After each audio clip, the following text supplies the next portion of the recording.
Hey, greetings everybody. Welcome to the Buie Sunroom in beautiful downtown Livingston, Texas. So glad to join you for week 3 of creation science, and we're looking at creation and the global flood. And we are determining the facts and the evidence of a global flood, not a local one. But before I get into all that, let me remind you this is the closing hours of Labor Day. I know you've probably been all over the country and enjoying your Labor Day services as well as the Labor Day itself. And perhaps you're driving now back to the campus. But let me remind you that week 2 assignments are due today by midnight. That's September the 7th. So don't forget about your reflection. Don't forget about your 2 comments as a minimum. Keep in mind that I'm looking for a lot of interaction with you and your fellow students. You come from a variety of backgrounds that we want to take advantage of. Some of you are older, some of you are younger, some of you have experience in the subject matter that we're talking about. Other of you maybe have not studied it as closely as we're studying it now. So what I would like to do is to get that brain trust working so that we can begin to bring up great information about our faith and trust in the biblical account, as well as growing in Him and increasing our faith in what a spectacular God that we serve. Okay, last word to be said. Don't forget about week 2 requirements and assignments, especially quiz 1. All right?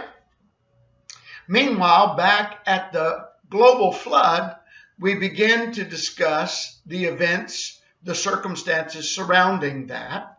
And I'm going to talk to that in just a little bit. But one of the things in week 2 that is interesting is perplexing questions. And when I was looking at it and looking at the various evidence, and especially in the genetics area, I think it's very interesting to think about some concepts that I don't ever remember anybody bringing it up in Sunday school. And of course, you know, I was in Sunday school when we rode back and forth with horses and carriages, things like that. But while you may have heard more scientific evidence in terms of DNA than I did, I am thinking something like this. Maybe you've never heard about this. Do you know that Adam and Eve, male and female, would have had almost identical DNA? I would call it perfect DNA. We know that Adam appearance of age is he's a full-grown male, man in creation.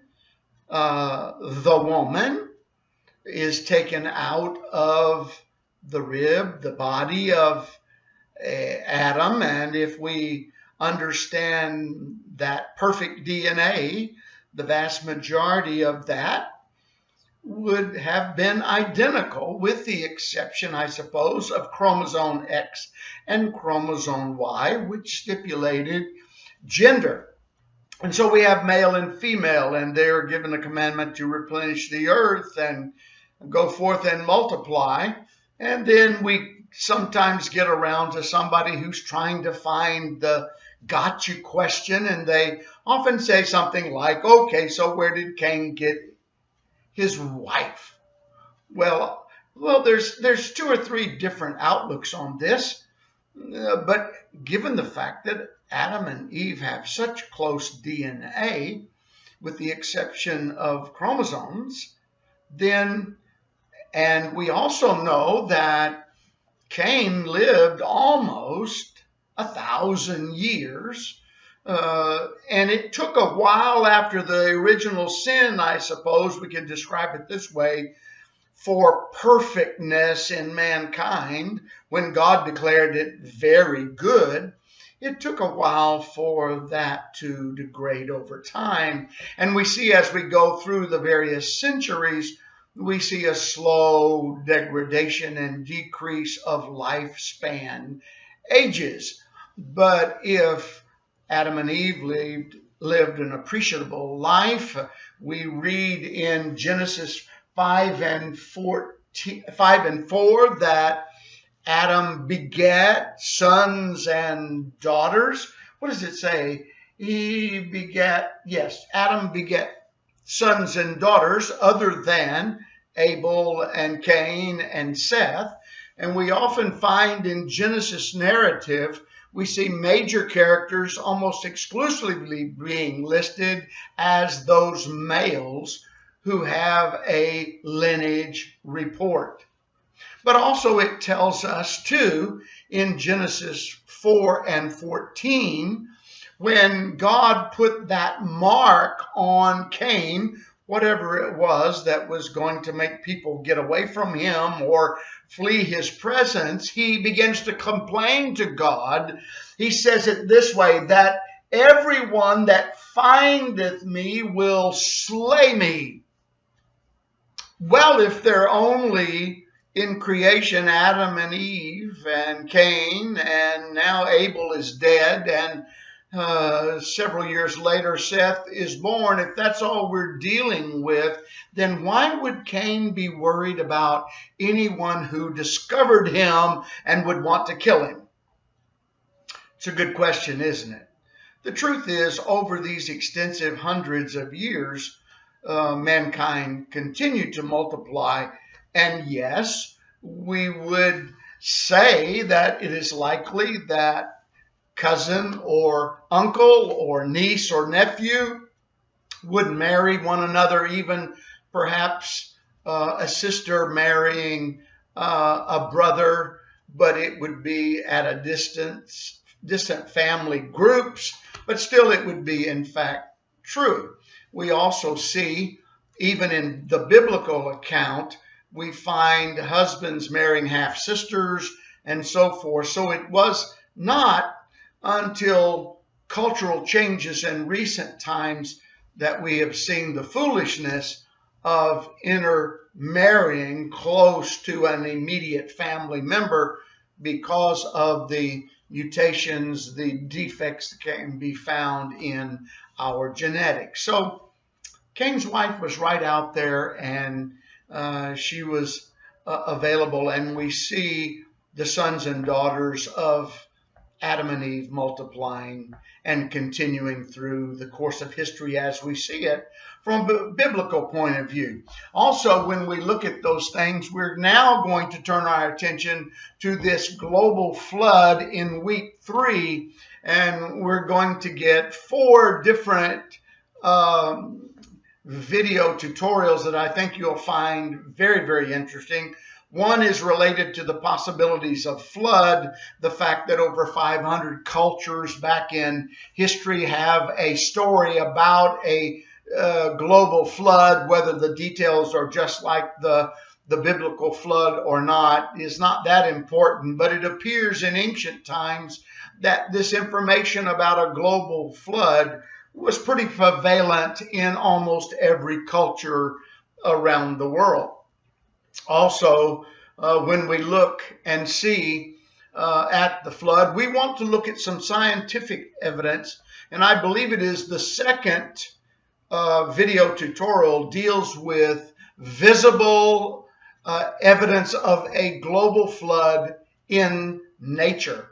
Remember when the scientists and the students who want to be scientists were stumped by that simple question, show me a observable, provable evidence of Darwinian evolution, and they erred and awed and gave a lot of examples which happened not to show Darwinian evolution at all.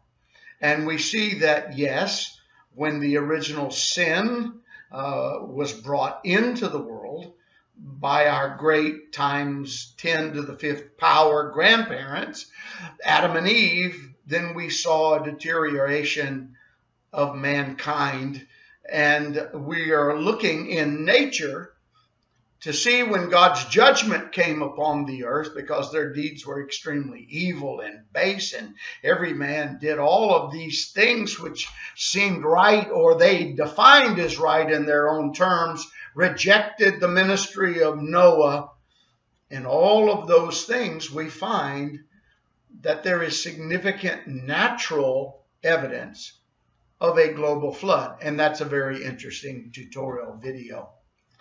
And then you will see, is there evidence of a global flood in other data that we see in nature as well in scientific analysis? And that you won't want to miss Dr.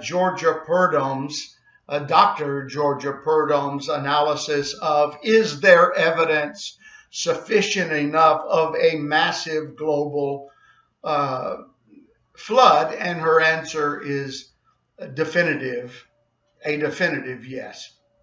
And lastly, I want you to be sure you look at Noah's Ark genetics. Is it possible to start with 2 people and create the earth as we create the population of mankind today as we know? And we know there's lots of things we have to take into consideration when we do that mathematical problem.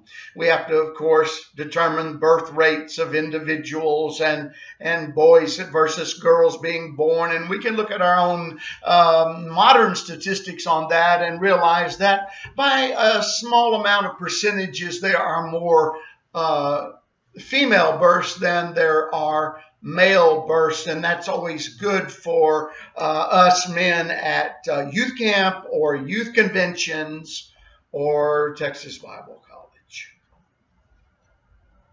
Okay, so we move on to science. So you want to see that tutorial on Noah's genetics.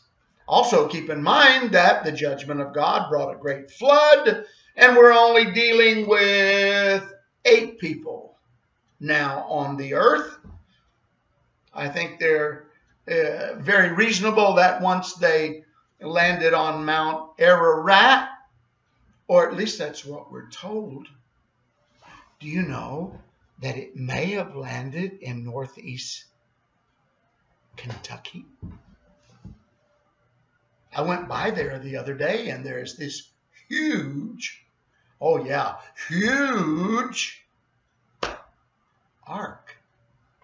And I got a chance to tour around it and look at all the rationale and reasoning that went into the size and dimensions and the amount of animals, and that we had kind after kind being put on the ark. And there's all kind of questions about how could we get all the animals of the earth. And the truth is, we did not have to get all the animals of the earth, because we didn't have the inbreeding, the development of mutations, the fact that we have like gazillion different types of dogs, but they're all the same species of dog.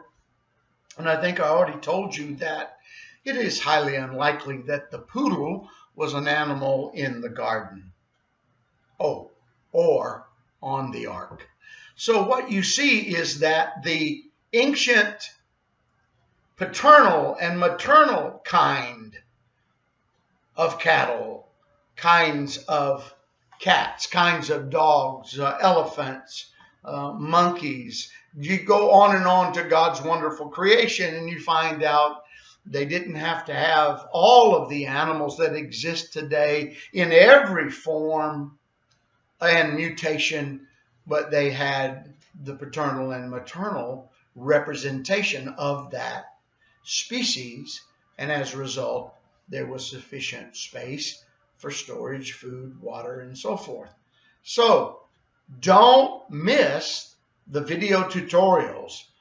All of that information is testable. So I want you to spend the time looking at those, because they have extremely, really relevant information as of today in reference this week to a global flood.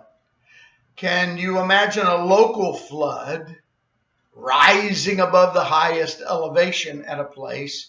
It just doesn't make sense that it was a local flood because it would have ebbed and receded. But in this case, Scripture tells us that it filled every space, that it covered the highest mountains, that we know from scientific evidence, which really perturbs evolutionary biologists, that sea creatures their fossils are found at some of the highest elevations of the Himalayas, Mount McKinley, and so forth. We see these representations that a sea creature somehow, perhaps on vacation, ended up in the highest elevations of Mount McKinley.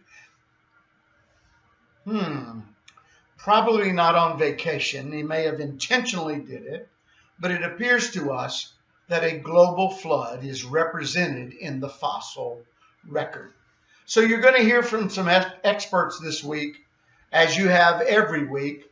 This will probably be the last week which we have 200-word reflections and 2 comments on other students' reflections, because I want to begin to ask important questions to you that maybe a reflection isn't appropriate, and maybe we'll be having more depth and more information tested in our quizzes. You know, we have 8 quizzes, so we have 7 more to go. We have a midterm and we have a final. So I just want to say to you, there's some really good things this week about the global flood. And by the way, please send me your email comments about the course. Tell me what I'm doing right. What could I do better? What might help again a little bit? And also, let me ask you today to do me a favor. I want to take a survey if I can. I would like to have somewhere around the middle of the course a Zoom meeting. We only have 45 people in the course, plus me, 46. I also think we need to pray for Brianne. I just thought about that. Brianne Bethel, in a very serious accident, going home this weekend, broke her leg very, very seriously, had to undergo surgery, and we want to pray for her quick and rapid recovery, because I'm sure she's not going to have to be absent from our course. And if you keep her in prayer, I would really appreciate it. We're praying one for another in the name of Jesus. Back to Zoom. So I want to do a Zoom meeting. So tell me in an email, make it very short or sweet, or if you want to text me at 318-366-3911. Don't worry, you can stop this video and go back and get that number, 318-366-3911, and tell me what day would be good to you and what time of the day would be good for you. Wouldn't it be great that we had 46 little windows and we were all Zooming together and we can have a real meaty discussion about some of these issues?